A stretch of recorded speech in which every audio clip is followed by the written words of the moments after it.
الله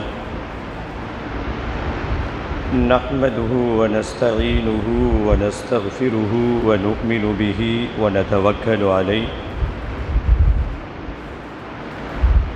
ونعوذ بالله من شرور أنفسنا وسيئات أعمالنا من يهده الله فلا مضل له ومن يضلل فلا هادي له وأشهد أن لا إله إلا الله وحده لا شريك له وأشهد أن محمدًا عبده ورسوله أرسله بالحق بشيرا ونذيرا وداعيا إلى الله بإذنه وسراجا منيرا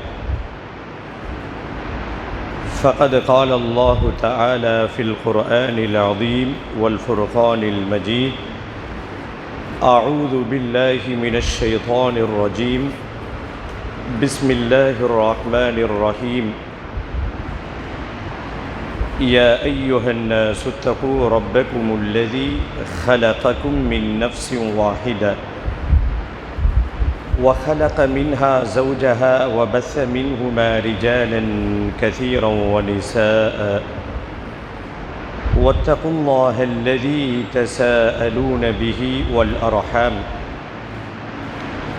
إن الله كان عليكم رقيبا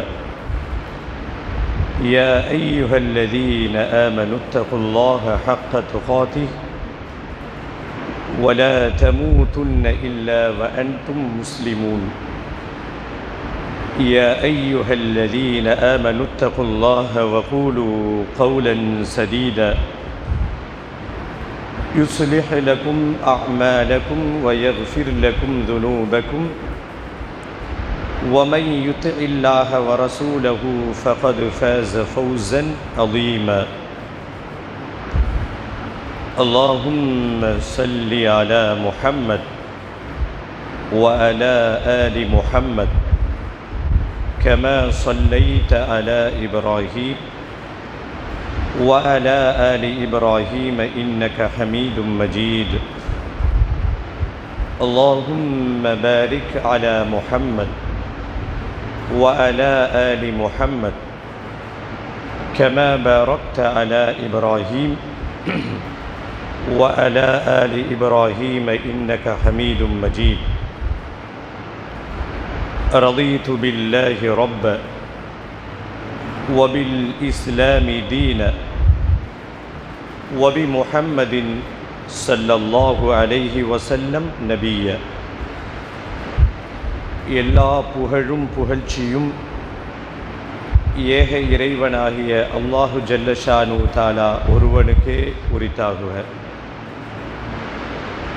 ஸலவாத்தும் சலாமும் உயிருக்கு உயிரான உயிரிலும் மேலான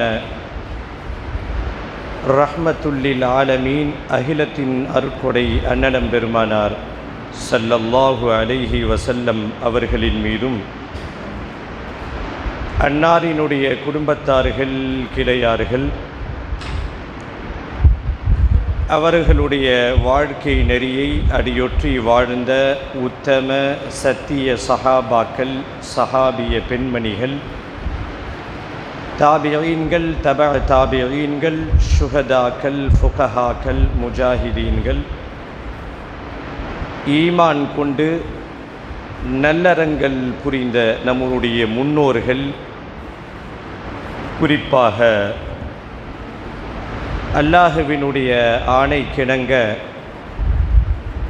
அவனை மட்டும் வணங்கி வழிபடுவதற்காக ஜும்மாவினுடைய அளவிலா நன்மைகளை பெற்றுக்கொள்வதற்காக இறை தூதர் காண்பித்து தந்த வழிகாட்டுதல் படி ஹுத்துபா என்னும் பிரசங்கம் துவங்குவதற்கு முன்பாகவே பள்ளிவாசலுக்குள் வந்து காணிக்கை தொழுகை 2 ரக்காத்தை தொழுதுவிட்டு ஹுதுபா என்னும் பிரசங்கத்தை எதிர்பார்த்து செவிதாழ்த்தி கேட்டுக்கொண்டிருக்கக்கூடிய உங்கள் அனைவரின் மீதும் எல்லாம் வல்ல அல்லாஹுவின் அன்பும் அருளும் என்றும் நிலவட்டுமாக என்ற இனிய பிரார்த்தனையோடு நம்மை படைத்து இரட்சித்து பரிபாலித்து கண்காணித்து கொண்டிருக்கும் எல்லாம் வல்ல அல்லாஹுவை அஞ்சி வாழும்படி முதலாவதாக எனக்கும் உங்களுக்கும் வசியத் செய்து கொள்கிறேன். ஊசீக்கும் வ இய்யாய அவ்வலம் பித்தக்வல்லாஹ். அன்பிற்கினிய பெரியோர்களே, சகோதர சகோதரிகளே, இளைஞர்களே, சிறார்களே, இறைவனால் படைக்கப்பட்ட எல்லா படைப்புகளுக்கும் துவக்கமும் உண்டு, முடிவும் உண்டு. ஆரம்பமும் உண்டு, இறுதியும் உண்டு. மனிதர்களும் இதில் விதிவிலக்கல்ல.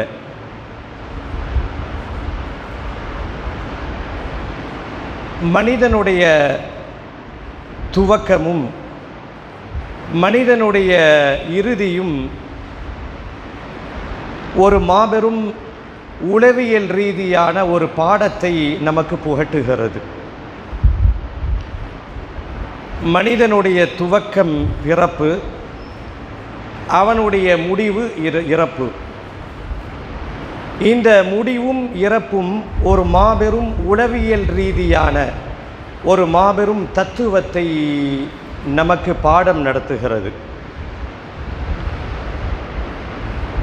எல்லா மனிதர்களுடைய ஆழ் மனதிலும் ஒரு விதமான குழப்பத்தை உண்டு பண்ணி இருக்கக்கூடிய ஒரு பிரச்சனைக்கு மனிதனுடைய துவக்கமாக இருக்கக்கூடிய பிறப்பும் அவனுடைய இறுதியாக இருக்கக்கூடிய இறப்பும் ஒரு தத்துவத்தை நமக்கு சொல்லித் தருகிறது. எல்லா மனிதர்களும் தங்களுடைய துவக்கத்தையும் இறுதியும் சற்று உற்று நோக்கி பார்க்குகின்ற பொழுது உலகத்திலே எந்த மனிதர்களுக்கும் விருப்பத்தின் அடிப்படையிலே பிறப்பதற்கு அல்லாஹ் வாய்ப்பு வழங்கவில்லை.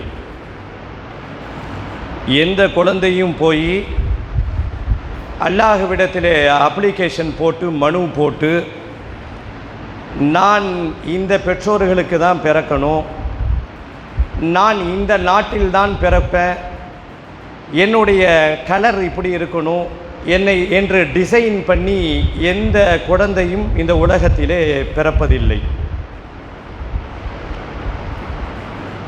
அதே போன்று மனிதனுடைய இறப்பையும் பார்க்குகின்றோம். யாருக்கும் அவர்கள் இஷ்டப்படி இறப்பதற்கு இறைவனால் வாய்ப்பு வழங்கப்படலை. என்னுடைய எல்லா காரியத்தையும் முடித்து நான் ரிட்டையர்டு ஆனதுக்கு அப்புறம்தான் இந்த உலகத்தை விட்டு போவேன்னு எல்லோரும் நினைக்கிறார்கள். ஆனால் மௌத்து முந்தி கொள்ளுகிறது. மனிதன் அவன் சுயமாக தன் இஷ்டப்படி பிறப்பதற்கு இந்த உலகத்திலே வாய்ப்புகள் உரிமைகள் வழங்கப்படலை. அவன் தான் விருப்பப்படி இறப்பதற்கும் இறைவனால் உரிமைகளும் வாய்ப்புகளும் வழங்கப்படவில்லை என்பது பொதுவான ஒரு கருத்து. இப்போ நாம் செய்திக்கு வருவோம். இந்த இரண்டுமே அவனுடைய இஷ்டப்படி இல்லாத போது மனிதன் என்ன நினைக்கிறான்? இந்த இடைப்பட்ட வாழ்க்கையை தான் நினைத்தபடி வாழணும்னு நினைக்கிறான். இது எப்படி சாத்தியம்? அவன் விருப்பப்படி இஷ்டப்படி பிறப்பதற்கு உரிமை வழங்கப்படவில்லை. அவன் இஷ்டப்படி மௌத்தாகுவதற்கு உரிமைகள் வழங்கப்படலை, சாய்ஸ் கொடுக்கப்படலை. இந்த இரண்டிற்கும் மத்தியில் இருக்கக்கூடிய இந்த வாழ்க்கையை மட்டும் எல்லோரும் என்ன நினைக்கிறார்கள்? நான் நினைத்தபடி இந்த உலகத்திலே வாழ வேண்டும். அப்படித்தானே? எல்லோரினுடைய எல்லா மனிதர்களுடைய ஒட்டுமொத்தமாக புலம்பலாக கோரஸாக ஒரு வரி மட்டும்தான் ஒலித்து கொண்டே இருக்கிறது. நான் நினைத்தபடி என்னுடைய வாழ்க்கை அமையவில்லை அப்படின்னு. நான் நினைத்ததெல்லாம் நடக்க வேண்டும், நான் நினைத்தது நடக்க வேண்டும் என்று எல்லோரும் நினைக்கிறார்கள். ஆனால் அல்லாஹ் ஒரு துவக்கத்திலும் கடைசியிலும் நமக்கு ஒரு பாடத்தை கற்றுத் தருகிறான்.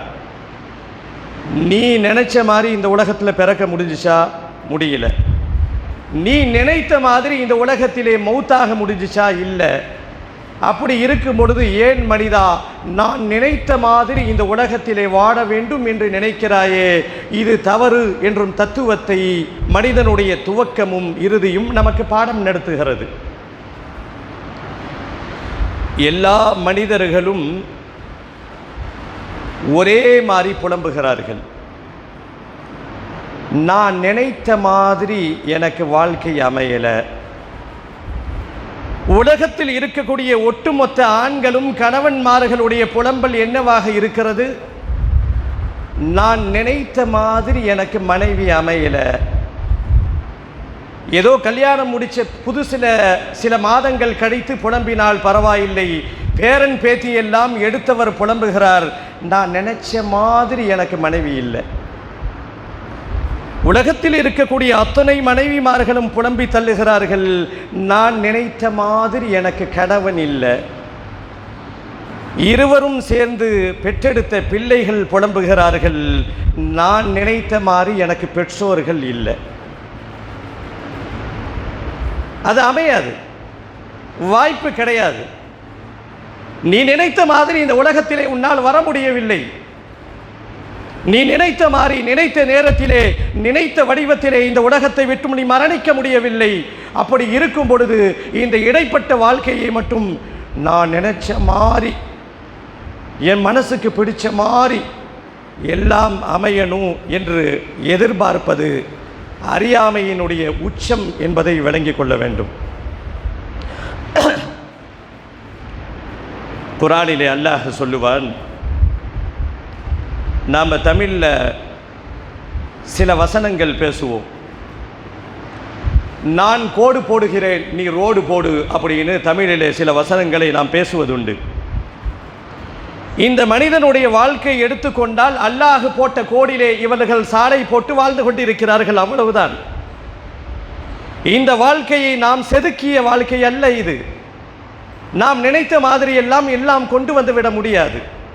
நாம் நினைத்த மாதிரி எல்லாம் நமக்கு சாதகமாக அமையாது. எல்லாம் கலந்ததுதான் இந்த வாழ்க்கை. இந்த வாழ்க்கையை இறைவன் உனக்கு எப்படி வழங்கி இருக்கிறானோ அப்படியே நீ வாழ பழகிக்கொள் என்று மார்க்கம் சொல்லுகிறது. ஏன் இந்த வெட்டி புலம்பல்? வாய்ப்பே இல்லை.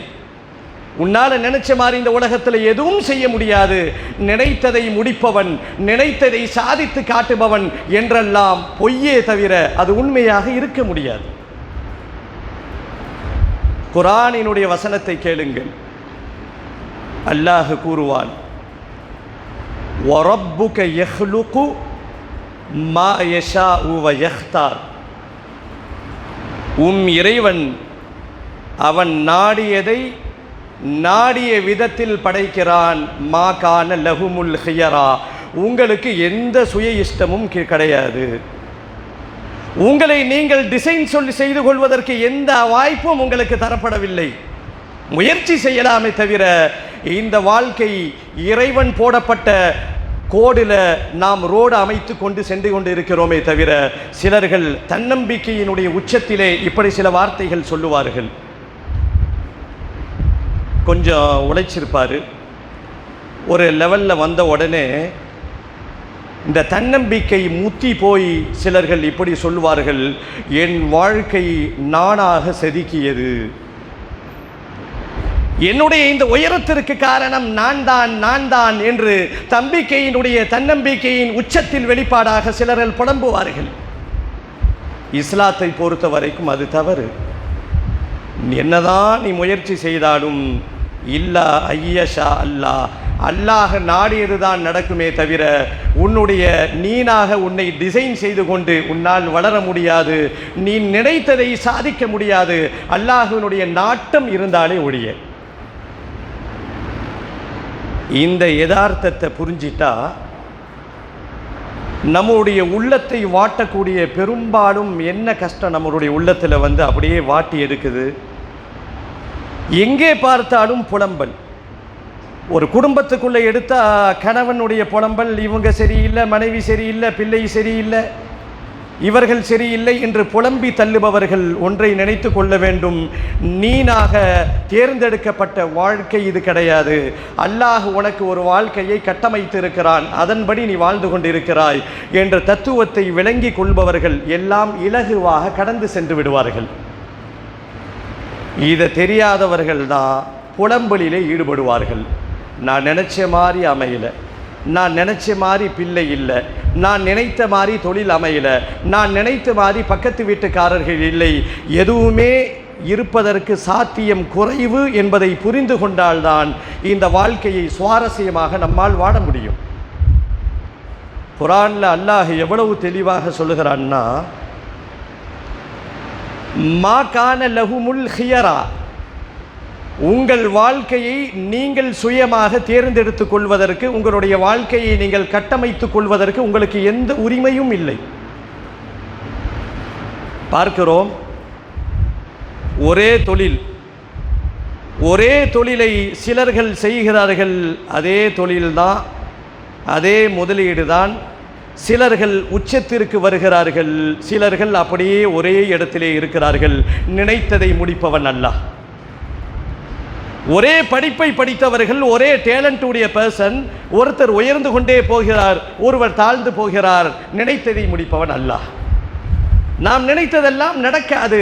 அப்படி நடக்கும் என்று சொன்னால் அது இந்த உலகத்திலே சாத்தியம் இல்லை என்பதுதான் குர்ஆனினுடைய கூற்று. நாம் நினைச்ச மாதிரி சாலையில் நம்மளால் பயணிக்க முடியுமா? கொஞ்சம் யோசிச்சு பாருங்க.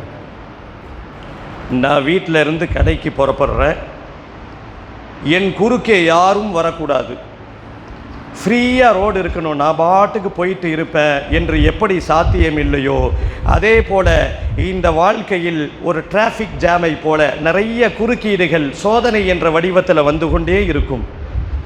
பிரேக் பிடிக்கிற இடத்துல பிரேக் பிடிச்சி, ஆக்சிலேட்டர் கொடுக்குற இடத்துல ஆக்சிலேட்டர் கொடுத்து, ஹாரன் அடிக்க வேண்டிய இடத்துல ஹாரன் அடித்து கொண்டு செல்ல வேண்டியதுதான் வாழ்க்கையே தவிர, நான் நினைச்ச மாதிரி ஸ்மூத்தாக போகணும் என்று நினைப்பது அறியாமையினுடைய ஆக உச்சம் என்பதை புரிந்து கொள்ள வேண்டும்.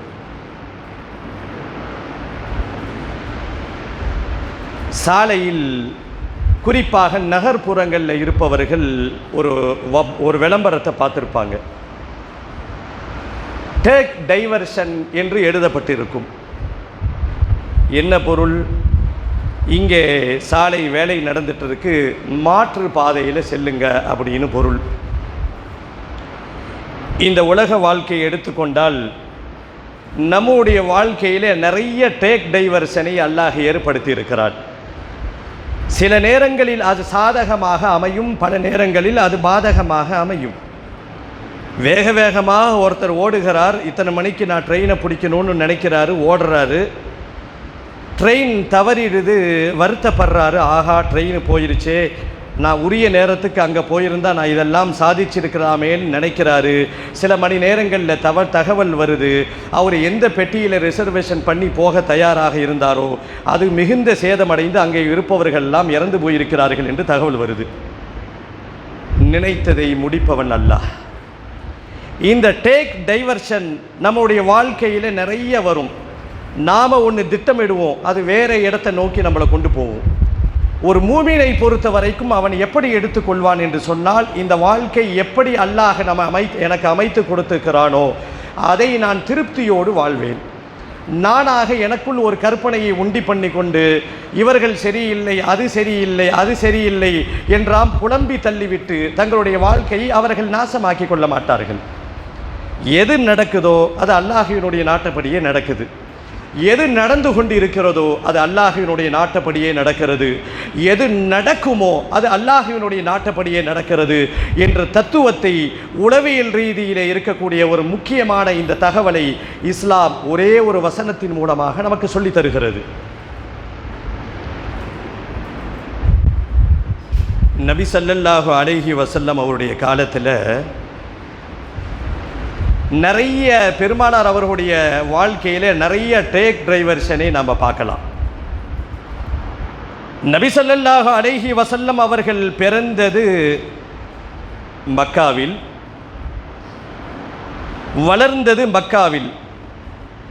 கிட்டத்தட்ட வாழ்க்கையினுடைய பெரும் பகுதியை தங்களுடைய பிறந்த பூமியிலே பெருமானார் அவர்கள் கழிக்கிறார்கள்.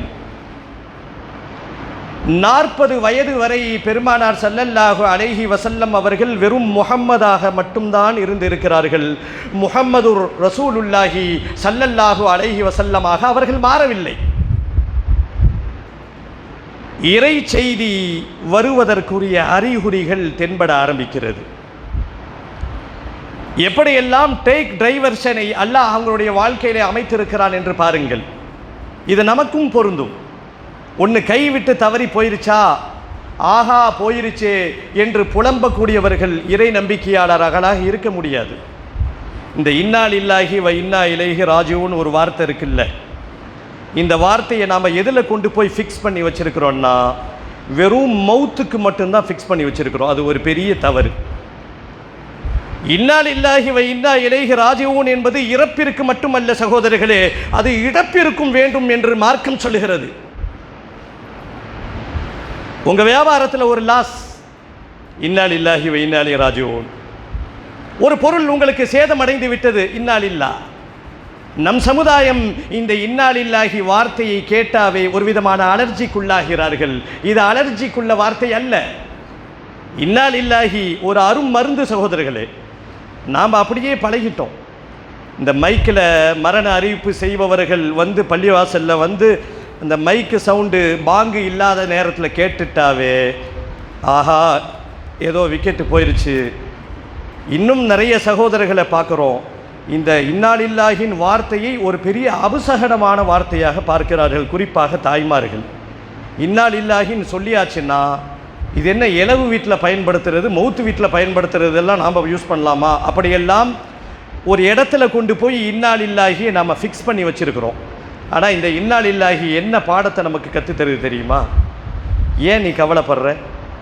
ஒரு விபத்து உனக்கு ஏற்பட்டு விட்டது, உன் தொழிலே ஒரு இழப்பு ஏற்பட்டு விட்டது, உன்னுடைய பொருளாதாரத்திலே உடல் சார்ந்த உனக்கு பலகீனம் ஏற்பட்டு விட்டது. இன்னா லில்லாஹி என்ன பாடத்தை கற்றுத் தருகிறது தெரியுமா? மனிதா, அது உன்னுடைய எல்லைக்கு உட்பட்டதல்ல. நீயே கவலைப்படுற. இன்னா லில்லாஹி வ இன்னா இலைஹி ராஜிஊன். அல்லாஹ்விடத்திலிருந்து நாம் வந்திருக்கிறோம், அவன் பக்கமே திரும்பி செல்ல இருக்கிறோம். அல்லாஹ் நாடுனா நடக்குது. இதுக்கு ஏன் ரொம்ப போய் பெரிய டென்ஷன் ஆயிட்டு? இந்த ஒரு வார்த்தை இருக்கிறதே உலக அளவில் நிறைய ஆய்வு செய்திருக்கிறார்கள். அது ஒரு பெரிய ஆய்வு, அது ஒரு தனி சப்ஜெக்ட். என்ன ஆய்வு அப்படின்னா, உலக அளவில் இருக்கக்கூடிய இந்த தற்கொலை செய்யக்கூடியவர்களுடைய பட்டியலெல்லாம் அப்படியே வெளியில் எடுக்கிறாங்க. Suicide attempt. யார் அதிகமாக தற்கொலை செய்து கொள்கிறார்கள், எந்த நாட்டை சார்ந்தவர்கள் செய்து கொள்கிறார்கள்னு பார்த்தா, எந்த நாடையெல்லாம் நம் கனவு உலகம்னு நினச்சிட்டு இருக்கிறோமோ, யூஎஸ் டாலர், என் பையன் யூஎஸில் இருக்கிறான், அவர் யூஎஸ்லேருந்து வராரு, யூகேலேருந்து வராருன்னு நம்ம பெருமையாக பேசுகிறோமோ, அந்த நாட்டில்தான், வல்லரசு நாடுகளில்தான் தற்கொலை அதிகமாக நடக்குது. மனநல மருத்துவர்களும் அங்கே அதிகமாக இருக்கிறார்கள். என்ன காரணம்னா, எல்லா நுகர்வு பொருளும் அவர்களுக்கு கொடுக்கப்பட்டது, ஆனால் உள்ளம் மௌத்தாகி கிடக்குது. அப்போ ஆய்வு செய்கிறார்கள், எந்த நாட்டை சார்ந்தவர்கள் அதிகமாக தற்கொலை செய்கிறாங்க. எடுக்க ஒரு ஆய்வு அப்படியே ஃபில்டர் பண்ணிக்கிட்டே வராங்க. அப்படியே எந்த இடத்துல வந்து நிற்கிதுன்னா, எந்த மதத்தை சார்ந்தவர்கள் தற்கொலை அதிகமாக செய்கிறார்கள், ரொம்ப குறைவு எந்த மதத்தை சார்ந்தவர்கள். ரிலீஜியன் அடிப்படையில் பார்க்கும் பொழுது இந்த உலகமே வியந்து போன விஷயம், வியந்து கொண்டிருக்கின்ற விஷயம், முஸ்லிம்கள் தான், இஸ்லாமியர்கள் தான் தற்கொலையில் ஆக குறைவாக இருக்கிறார்கள். ஒரு புள்ளி அளவுக்கு கூட அதை கணக்கே செய்ய முடியாத அளவுக்கு ஆக குறைவு. என்ன காரணம்னு பார்த்தா, இந்த இன்னா லில்லாஹி வ இன்னா இலைஹி ராஜிஊன் செய்கிற வேலை தான். எந்த இழப்புகளை ஏற்படுத்தாலும் ஒரு முஸ்லீமை பொறுத்த வரைக்கும் பாரத்தை தூக்கி அல்லாஹ் மேல் வைத்து விடுவார். ஒரு ஆக்சிடென்ட் ஏற்படுது, ஒரு விபத்து ஏற்படுகிறது, கடுமையான நஷ்டம், சேதம், உண்மைதான், இழப்பு தான். என்ன செய்ய முடியும்? அப்படியே நினைச்சு காலம் உள்ள உட்கார்ந்து அழுக சொல்லுதா? ஒற்றை வரி சகோதரர்களே, இன்னா லில்லாஹி வ இன்னா இலைஹி ராஜிஊன். அல்லாஹ் நான்னா நடக்குது. நாம் என்ன நம்மளுடைய வாழ்க்கையை நாமளா அமைச்சு கொண்டு போகிறோம்? அவன் மேப்பு போட்டுட்டான், அவன் கோடு போட்டுட்டான், அதிலே நாம் ரோடு போட்டு செல்கிறோம்.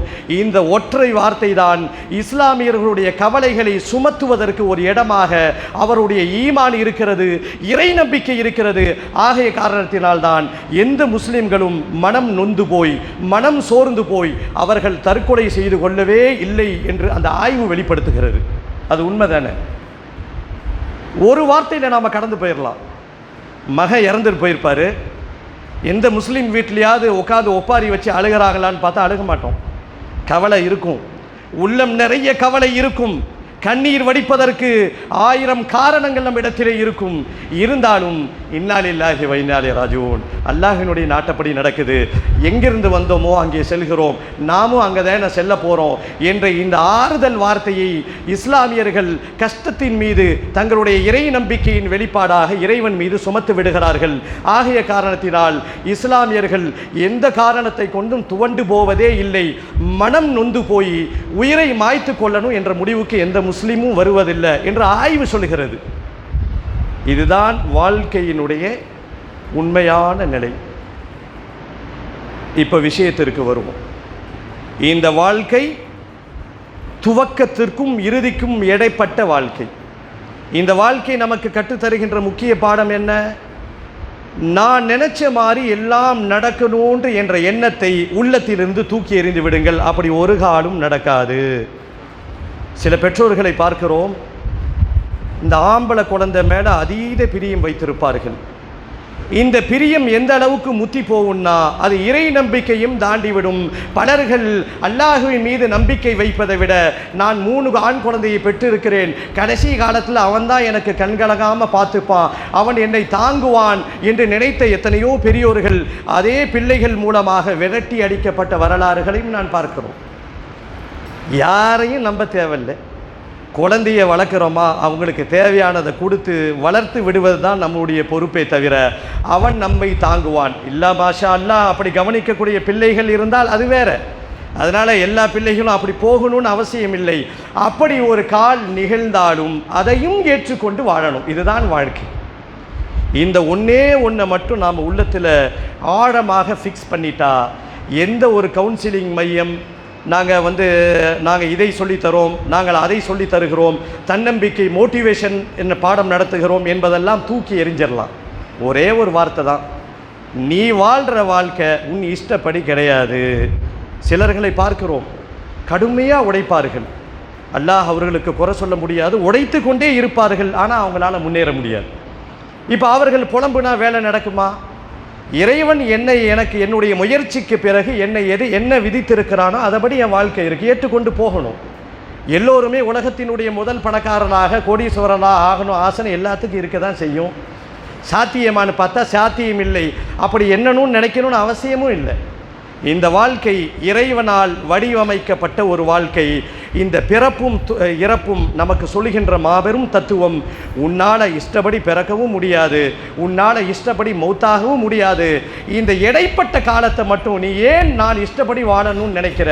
அது சில நேரங்களில் சாத்தியம், பல நேரங்களில் சாத்தியம் இல்லை என்ற தத்துவத்தை புரிந்து கொண்டால் எல்லா நாளும் இன்பமயமான நாடாக அமையும் என்பதில் எந்த மாற்று கருத்தும் இடமில்லை.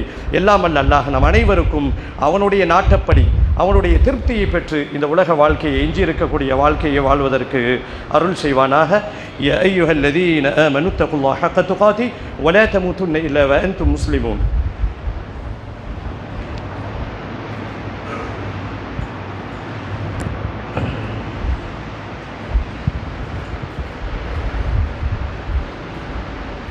அல்ஹம்துலில்லாஹி ரப்பில் ஆலமீன்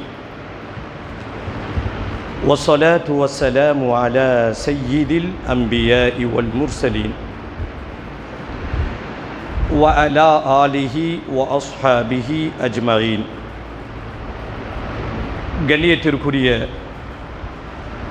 பெரியோர்களே, சகோதர சகோதரிகளே, இளைஞர்களே, இன்றைய ஜும்மாவினுடைய முதல் அமர்வில் நினைப்பதெல்லாம் நடந்துவிட்டால் என்ற கேள்விக்கு பதிலாக சில தகவலை நாம் பார்த்தோம்.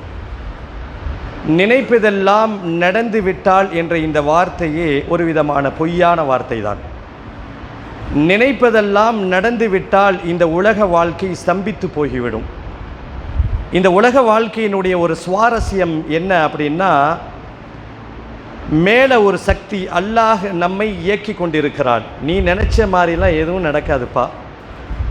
நிறைய பேரை பார்க்குறோம், ஒரு 60 வயசு பேரம் பேத்தியெல்லாம் எடுத்திருப்பாங்க. அப்பயும் என்ன புலம்புவாங்கன்னா, நான் நினச்ச மாதிரி எனக்கு மனைவி இல்லை. 60 வயசுக்காரர் ஒருத்தர் புலம்புறாருன்னா அவர் மனம் எந்த அளவுக்கு பாதிக்கப்பட்டிருக்கு, மன தெளிவு இல்லை. சில பெண்களை பார்க்கிறோம், நான் நினைத்த மாதிரி எனக்கு கணவன் இல்லை, நான் நினச்ச மாதிரி குழந்தை இல்லை, பக்கத்து வீட்டுக்காரர் இல்லை, நான் நினச்ச மாதிரி பள்ளிவாசல் இல்லை. சிலர்களை பார்க்கிறோம், இன்றைக்கு ஏசி பள்ளிவாசலை அதிகமாக பிரியப்படுறாங்க. ஏசி பள்ளியாக இருந்தால் நல்லா இருக்குமேன்னு. எல்லாம் நல்லா தான் இருக்கும். அப்படி நாம் நினச்சதெல்லாம் நடக்காது, அது ஒரு காலத்தில் நடக்கும். நீங்கள் எல்லாத்தையும் கொண்டு போய் ஃபிக்ஸ் பண்ணி நம்முடைய வாழ்க்கையினுடைய நிகழ்காலத்தை நாம் நரகமாக்கி கொண்டிருக்கிறோம். இஸ்லாம் அழகாக சொல்லுகிறது, ஒ ரப்புக்க யஹ்லுகு மா யஷா வ யஹ்தார். மனிதா, உன்னை படைத்தது நான், உன் வாழ்க்கையை நான் கட்டமைத்தது நான். உனக்கு எந்த இஷ்டமும் இல்லை. நீ ஏதோ முயற்சி செய்யலாம், ஏதோ கொஞ்சம் அசைக்கலாம், படிக்கலாம், முன்னேறலாமே தவிர இந்த வாழ்க்கையை வடிவமைத்தவன் நான். இதை புரிந்து கொண்டால் நம் வாழ்க்கை இன்பகரமான வாழ்க்கையாக அமையும். இது புரியாதவர்கள்தான் தங்களுடைய வாழ்க்கையை புலம்பிக் கொண்டே இருப்பார்கள். எது நடக்குதோ அல்லாஹ்வினுடைய நாட்டப்படி நடக்கிறது. இந்த ஒன்றை மட்டும் விளங்கி கொள்ளுங்கள். இதை விளங்கி கொண்டு நம்முடைய வாழ்க்கையை நாம் கடத்துவோம் என்று சொன்னால், எவ்வளவு பெரிய ஒரு பொக்கிஷம் நமக்கு கையில் கிடைத்தாலும் அதன் மூலமாக கிடைக்காத ஒரு இன்பத்தை இந்த வார்த்தை நமக்கு தரும். அல்லாஹ் நாட்டப்படி நடக்கிறது, நடந்தது, நடக்கும் என்ற இந்த ஒரு தத்துவத்தை உள்ளத்திலே பதிய வைத்து கொண்டு இறை கடமைகளை இனிதே நிறைவேற்றிவிட்டு எஞ்சி இருக்கக்கூடிய வாழ்க்கையை வாழ்வோம். எல்லாம் வல்ல அல்லாஹ் நம் அனைவருக்கும் அந்த பாக்கியத்தை தந்தருள்வானாக. யா அய்யுஹல்லதீன ஆமனு தகுல்லாஹ ஹக்க துகாத்திஹ் வ லா தமூதுன்ன இல்லா வ அன்தும் முஸ்லிமூன்.